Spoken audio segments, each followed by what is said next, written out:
Hello students, आज के lecture में हम पार्टनरशिप के जो मिसलेनियस टॉपिक जो बचे हुए हैं उन्हीं का डिस्कस करेंगे। मोस्टली हमारे टॉपिक कवर हो चुके हैं, हमने इसकी क्लास अपलोड कर दी है, like merit, demerit, features, types of partner and partnership. तो आज की क्लास में हम जो भी मिसलेनियस टॉपिक है, हमारे 3 टॉपिक बचे हुए हैं according to CBSE syllabus. First है माइनर पार्टनर का, सेकंड है पार्टनरशिप डीड का और थर्ड है रजिस्ट्रेशन के रिगार्डिंग। तो वो हम आज की क्लास में कवर करेंगे। तो पहले हम बात करते हैं माइनर पार्टनर।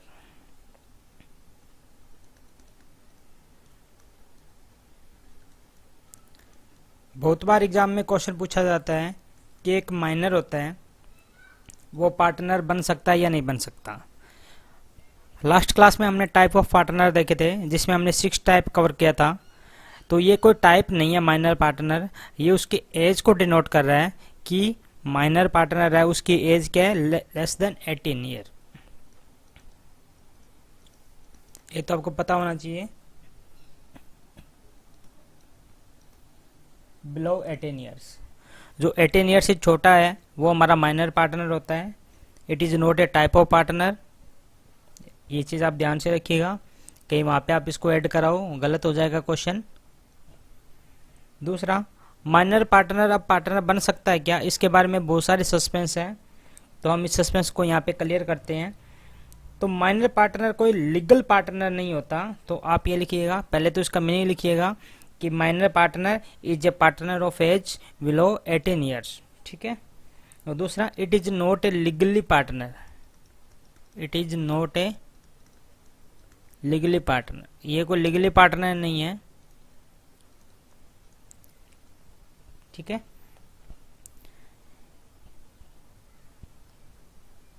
तो अब बात आती है कि लीगली पार्टनर नहीं है तो क्या इसको पार्टनर बनाना चाहिए। तो पार्टनर बनाने के लिए जो ऑल रिमेनिंग पार्टनर्स है उसकी कंसेंट की जरूरत होती है हमें। अगर वो रिमेनिंग पार्टनर सभी एग्री है कि माइनर को पार्टनर बना लिया जाए तो फिर माइनर पार्टनर बन सकता है फर्म में। लेकिन ध्यान रखिए वो लीगली पार्टनर नहीं होगा, मीन्स हम लीगली उस पर कोई क्लेम नहीं कर सकते, ठीक है। तो आप इसको लिख सकते हो कि he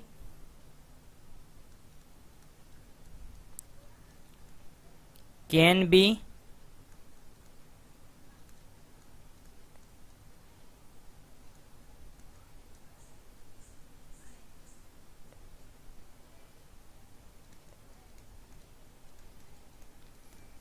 can be partnership activity, वो पार्टनरशिप की जो भी एक्टिविटी है वो सारी कर सकता है। And entitled to all benefits of partnership। सारे पार्टनरशिप के जो भी बेनिफिट है वो उसको मिल सकते हैं, वो ले सकता है। लेकिन ध्यान रखिए यहाँ पे ऑल बेनिफिट, हम सिर्फ बेनिफिट की बात करेंगे। जो भी पार्टनरशिप में कोई भी लॉस आ गया तो उसे नहीं ले पाएंगे क्योंकि वो लीगली पार्टनर नहीं है, हम उसे लीगली क्लेम नहीं कर सकते। तो आप इस चीज़ को ध्यान से पढ़िएगा। लेकिन ये सब किसकी सहमति से होगा, जो रिमेनिंग पार्टनर है उनकी कंसेंट से होगा। तो आप लिख लीजिएगा with mutual consent of all partner, with mutual consent of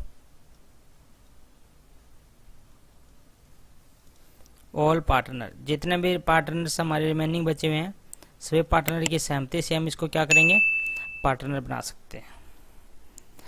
तो बेनिफिट का यहाँ पे क्या मतलब है, ध्यान से सुनिएगा। अगर किसी फर्म में लॉस हो जाता है तो हमने पढ़ा था कि फर्म की लायबिलिटी होती है जो पार्टनर के रिगार्डिंग वो अनलिमिटेड होती है। Means partner are person responsible for any debt और any liability of partnership firm. लेकिन माइनर के केस में ऐसा होता है कि माइनर किसी भी चीज़ के लिए पर्सनल लायबल नहीं होता, उसको सिर्फ बेनिफिट में शेयर दिया जाता है। कोई भी लॉस हो रहा है उसमें उसको शेयर नहीं लिया जा सकता। तो ये एक थोड़ा डिफरेंट पॉइंट है, आप इस चीज़ को ध्यान से देखेंगे। इसको तभी पार्टनर बनाया जा सकता है जब हमारे सारे पार्टनर उस पर अपनी कंसेंट दे दें। तो अल्टीमेटली कोई भी अगर लॉस होता है फर्म में तो माइनर पार्टनर उसके लिए रिस्पॉन्सिबल नहीं होता, ठीक है। अब हम माइनर पार्टनर के रिगार्डिंग कुछ हम बातें डिस्कस करेंगे।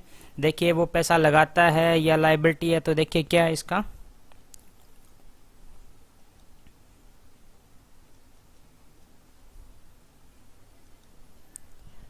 अब सबसे पहले बात आती है कैपिटल कंट्रीब्यूशन की। क्या माइनर पार्टनर कैपिटल कंट्रीब्यूशन करता है? कैपिटल कंट्रीब्यूशन में होता है इन्वेस्ट करना फर्म के अंदर।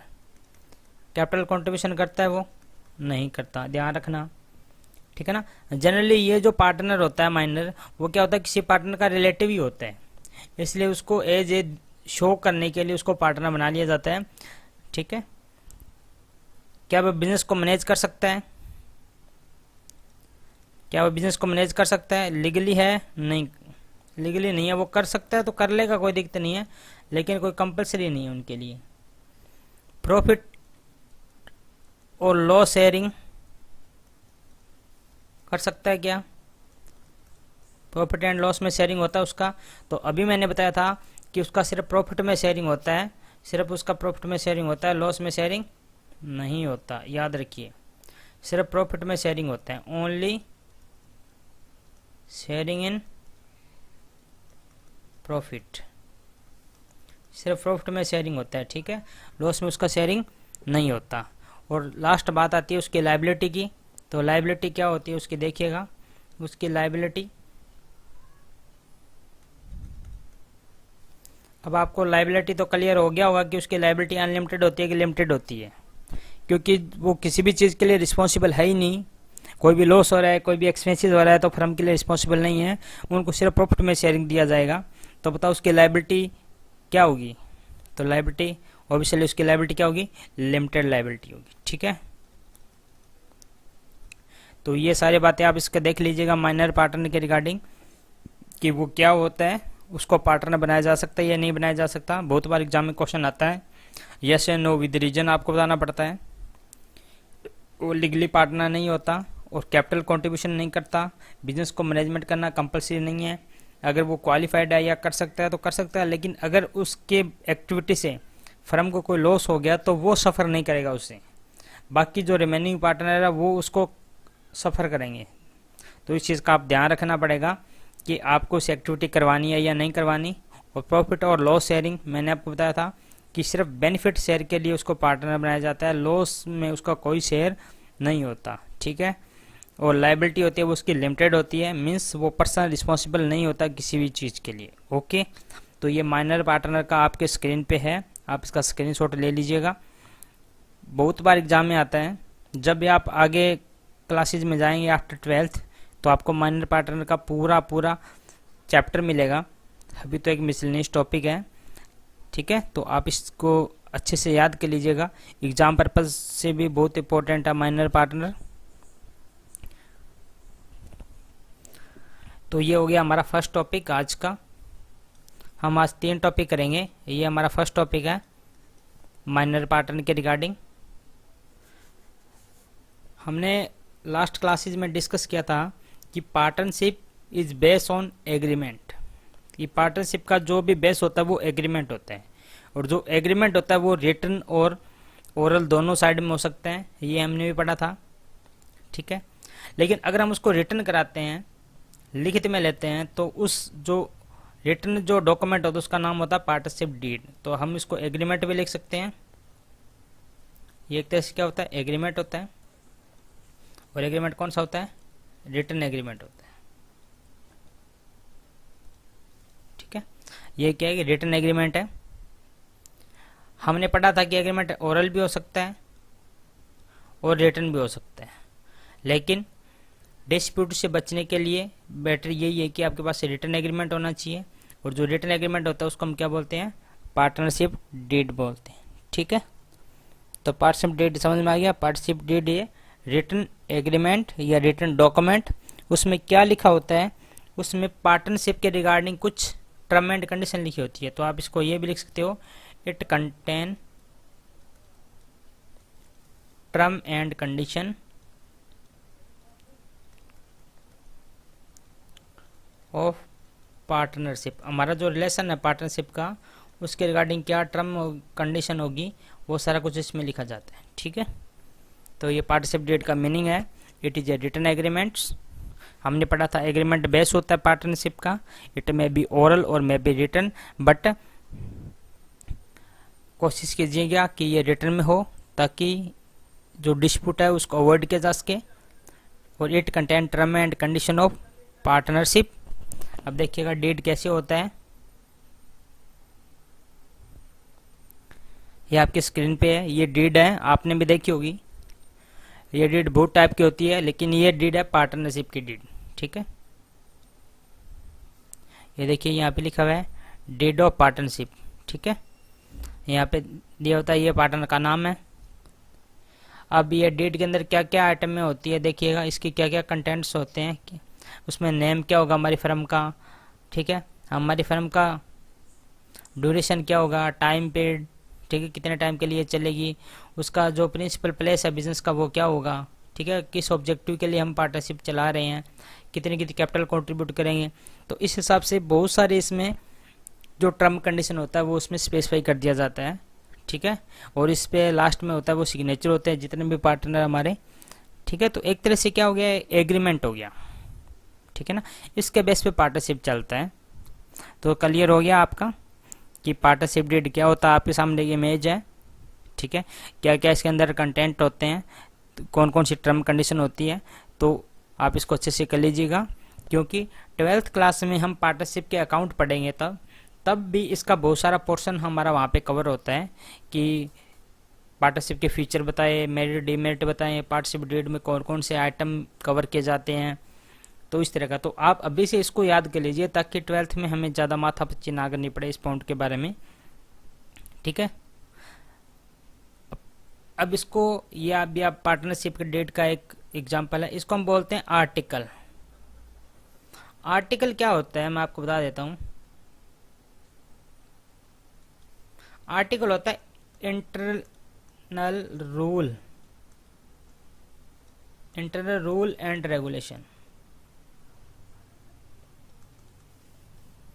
जो इंटरनल रूल एंड रेगुलेशन होता है वो होता है आर्टिकल, ठीक है। तो पार्टनरशिप डीड क्या होता है, एक तरह से हमारे जो पार्टनरशिप फर्म है उसके क्या होते हैं, इंटरनल रूल एंड रेगुलेशन होते हैं, जिसमें क्या होते हैं, कंडीशंस होती है, टर्म्स होता है, ठीक है, जिसके बेस पे हम पार्टनरशिप की जो एक्टिविटी होती है वो करते हैं। ओके, क्लियर हो गया। तो इसका दूसरा नाम मैंने बता दिया कि it is article of partnership, ठीक है।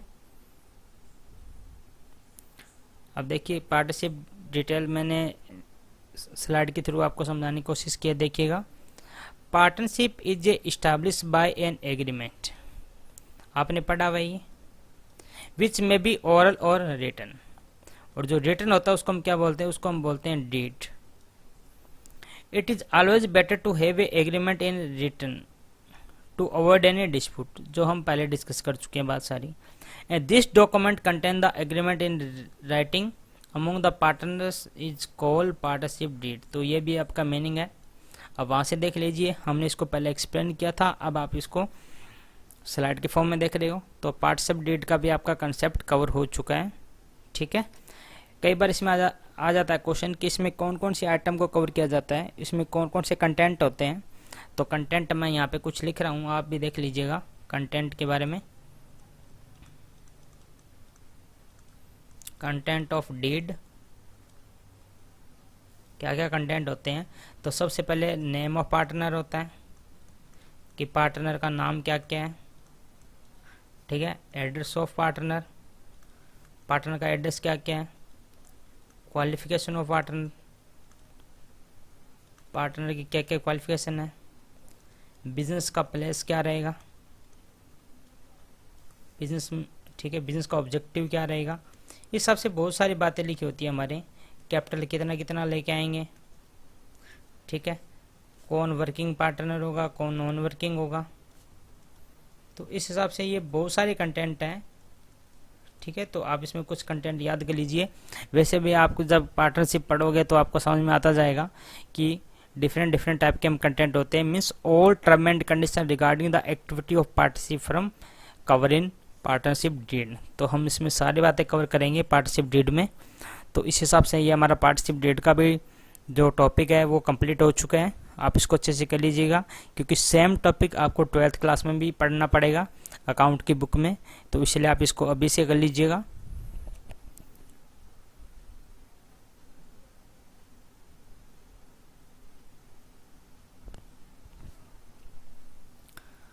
अब आ रहा है हमारा आज का लास्ट और पार्टनरशिप का लास्ट पॉइंट, रजिस्ट्रेशन के रिगार्डिंग। कि रजिस्ट्रेशन हमने पढ़ा था कि रजिस्ट्रेशन कंपलसरी नहीं होता, तो फिर क्या करेंगे, इसका क्या है, ये सब बातें इसमें हम पॉइंट में कवर करेंगे। ठीक है, रजिस्ट्रेशन ऑफ पार्टनरशिप फर्म।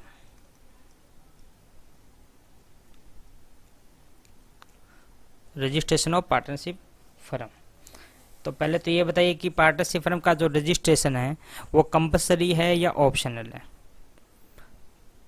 हमने पढ़ा था कि कोई कंपलसरी नहीं है, आप इसको रजिस्ट्रेशन करवा सकते हो और नहीं भी करवा सकते। ठीक है, अब जब आपके पास ऑप्शन होता है तो फिर आपने ये सोचा होगा कि फिर लोग क्यों करवाएंगे रजिस्ट्रेशन जब कंपलसरी नहीं है तो। लेकिन रजिस्ट्रेशन के कुछ फ़ायदे होते हैं, रजिस्ट्रेशन करवा लेते हैं तो हम कुछ बेनिफिट मिलते हैं। तो उन बेनिफिट को अचीव करने के लिए, बेनिफिट को हमें इनकेस करने के लिए हम क्या कराते हैं, पार्टनरशिप फर्म का रजिस्ट्रेशन कराते हैं। तो सबसे पहले आप जानिएगा कि registration of partnership firm is compulsory और नॉट। तो आप कहोगे not compulsory, it is optional. ठीक है, तो ये क्या, इट इज़ ऑप्शनल है, कंपलसरी नहीं है। ठीक है, दूसरी बात, रजिस्ट्रेशन क्या चीज़ होता है। तो रजिस्ट्रेशन होता है, प्रूफ होता है कि फर्म है वो एग्जिस्टेंस में है या नहीं है। ठीक है, तो इट इज ए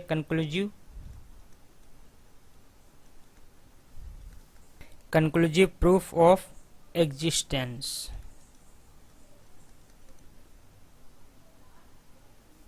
एग्जिस्टेंस किसका, पार्टनरशिप फर्म का, कि हमारी पार्टनरशिप फर्म रियल में है या नहीं है। इसका पता हमें कैसे लगेगा, अगर फर्म रजिस्टर्ड है तभी पता लगेगा।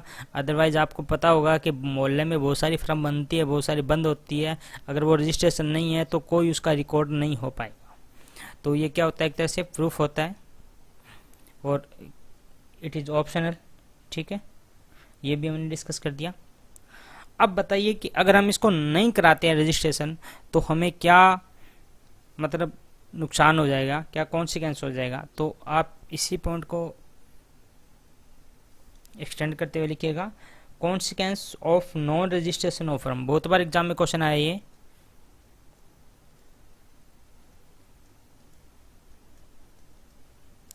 Consequence of non registration of firm.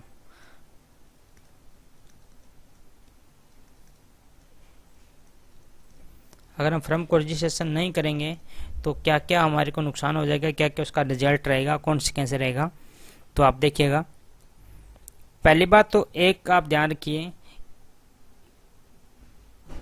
मैं आपको एग्जांपल के थ्रू समझाता हूँ।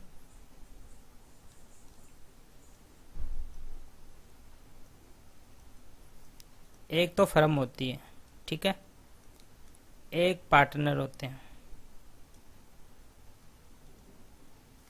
फर्म के पार्टनर्स हो गए, और एक होती है थर्ड पार्टी।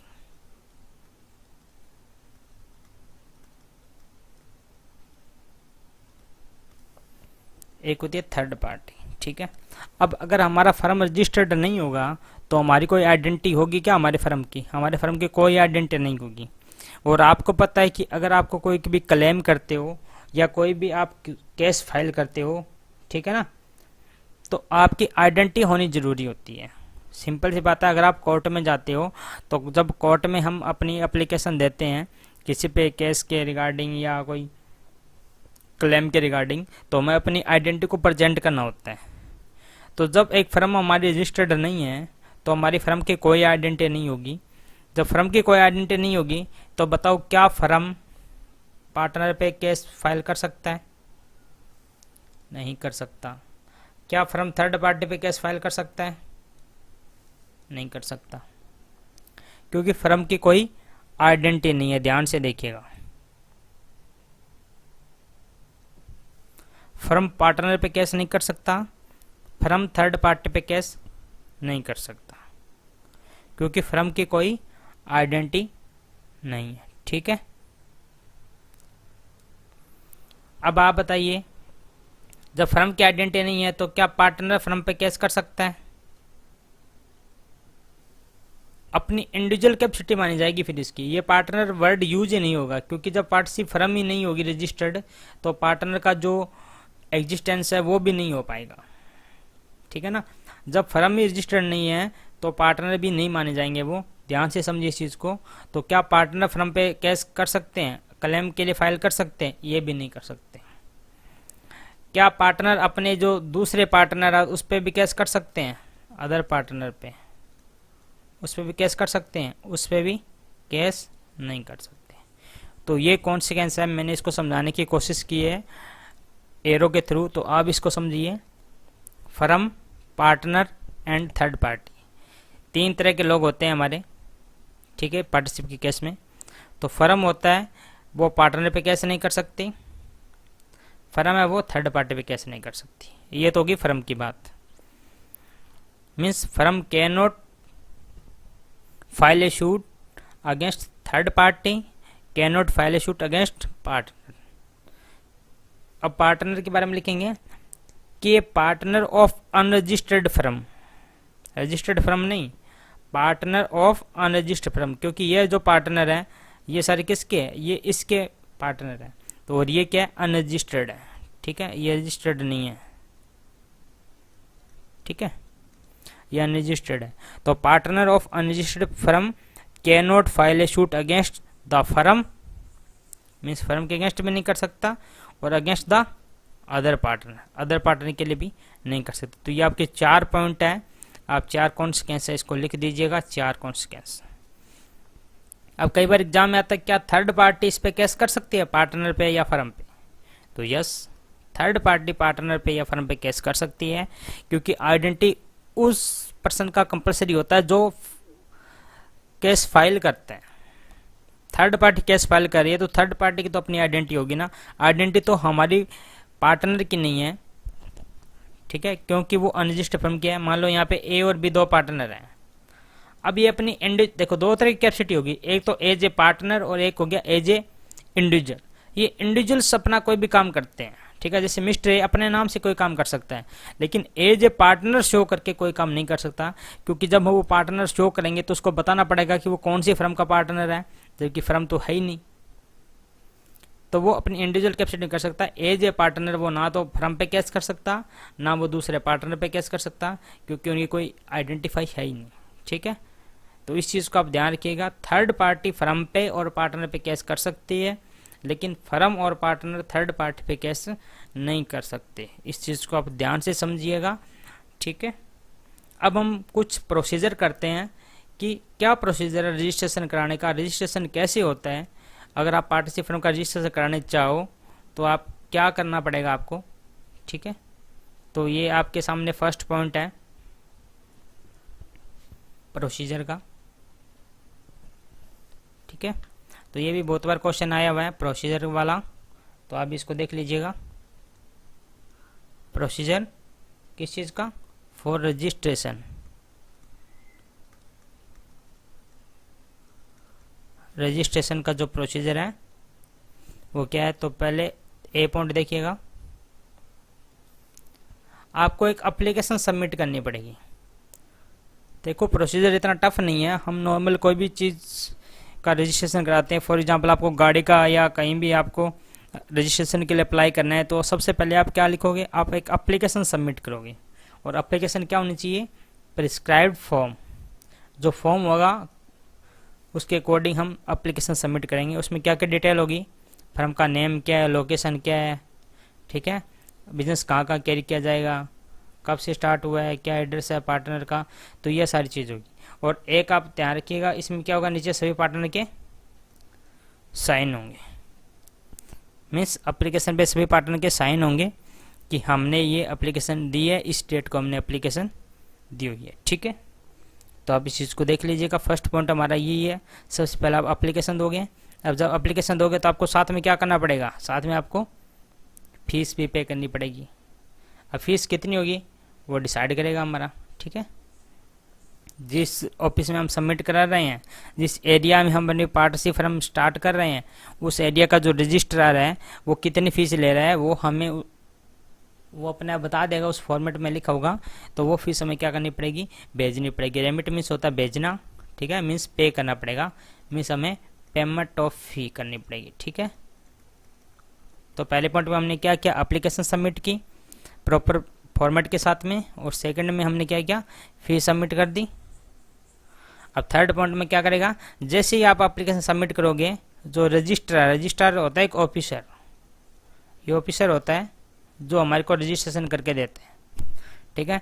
ये क्या करेगा, ये उसको चेक करेगा एप्लीकेशन को, अगर उसको लगता है वो सेटिस्फाई हो जाता है कि इट इज गुड, ठीक है ना, तो वो आपका नाम एक फॉर्म एक रजिस्टर होता है उसके पास में, उसमें आपका नाम लिख देगा और आप उसके बदले में आपको क्या कर देगा, इशू ए सर्टिफिकेट, एक सर्टिफिकेट इशू कर देगा। और ये आपका एक सर्टिफिकेट, आप इसको देख लीजिएगा, ठीक है। ये आपका certificate of registration domestic partnership, या ये जो फॉर्मेट है ये आपको मैंने दे रखा है, आप इस चीज़ को देख लीजिए, ओके।